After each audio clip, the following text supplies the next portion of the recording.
In the past, omubirigiro mu bibuuzo bya siniya yakana omwaka oguhwire 2023 nibyoreka ko abaana aboojo bakozire gye okusinga abaishiki bakozire gye omu ishomo ry'orujungu deera aboojo basinga omu mashomo agandi bita amashomo agarimu physics, history hamwe na agriculture nago gakirizeyo okukorwa kubi. These candidates sat from 3,808 examination centers. Of these candidates, 118,633 or 32.5% were beneficiaries of the government's Universal Secondary Education Program. Enamba y'aboojo kucendeera neyongera kwerarikiriza Mama Janet Kataha Museveni, Minisita w'ebyobwegyese n'emizaano. We must find a logical and reasonable explanation for the decline in the number of boys completing primary 7 as well as senior 4. Because our society can only be holistically healthy when all boys and girls join the education system and complete the respective levels. We don't want to always have a disadvantage of one gender against the other. We want to have all our children go through education. Minisita Mama Janet Museveni yashobora okwineebera atebeekanise ebibuuzo by'omwaka ogu omu nteekateeka ensi y'ebyobwegyese. No learner who is repeating S.4 under the old lower secondary curriculum shall be disadvantaged in our transitional arrangements.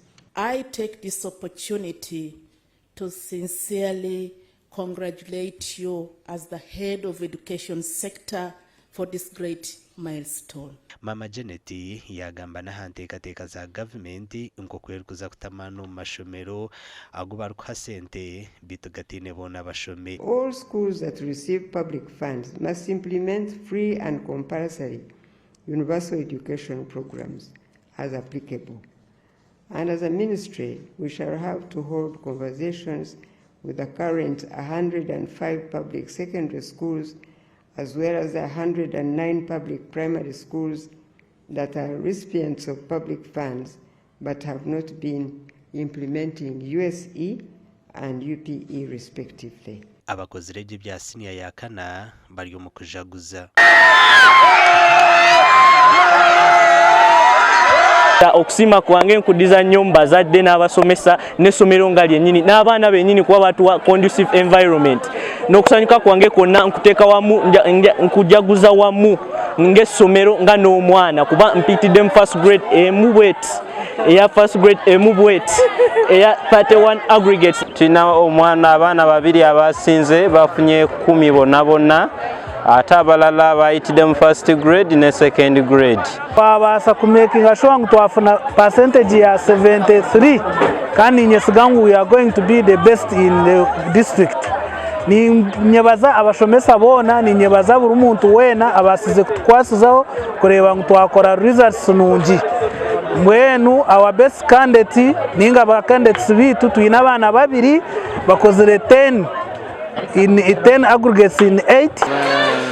Sima ruhango kuranga ibigezo byitu birugereyoje kandi tusima abeja babikozere bakabisinga kurungi munonga sima bashomesa bashomise n'abazira batira mu fees abana bakozere je obasingira ni 15 kandi n'abandi bona abana ba 20 bari mu grade 1 kandi grade 2 araba abana 36 kandi bona bashire abana nsanzwe nababiri bona twasamise bashire bona nabazo muhaya cyo ndwara sima ruhanga kandi bo batugambire ngo batekwagarika group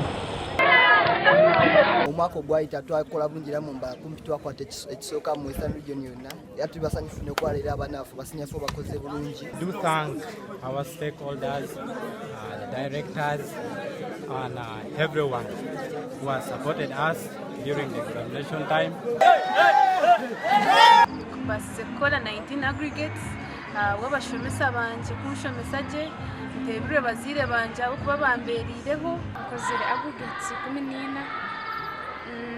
basize kuzikora bwabashomesa banje ni corona shemerirwe kari nkanye nka amanya beta ku expectinga 1880 because when I remember the exams we did, ebigezo bibiri bikaba bitanguye ngo kuma bintu mukimanya konka nisima nibaza mukama nisima mukama abokuba ibyo nawe yakora itima abazire banje sima ruhanga n'ubakozire kitabwitu tumira kwa mani munonga abako abashiki bitu bakoraje munonga mumizo bya senior ya kana ina bishiba kurenza 5 division yo kubanza bakozire je abo kuba ureba abana bashatu 13 bari mu grade 1 arona n'ababiri bari mu grade 2 omubaro gw'abeegi abarukushitamira ebibuuzo bya siniya ya kana gweyongiire okuruga habeegi emitwaro 34,959 omwaka gw'2022 okuza ha mitwaro 36,169 omwaka oguhwire 2023.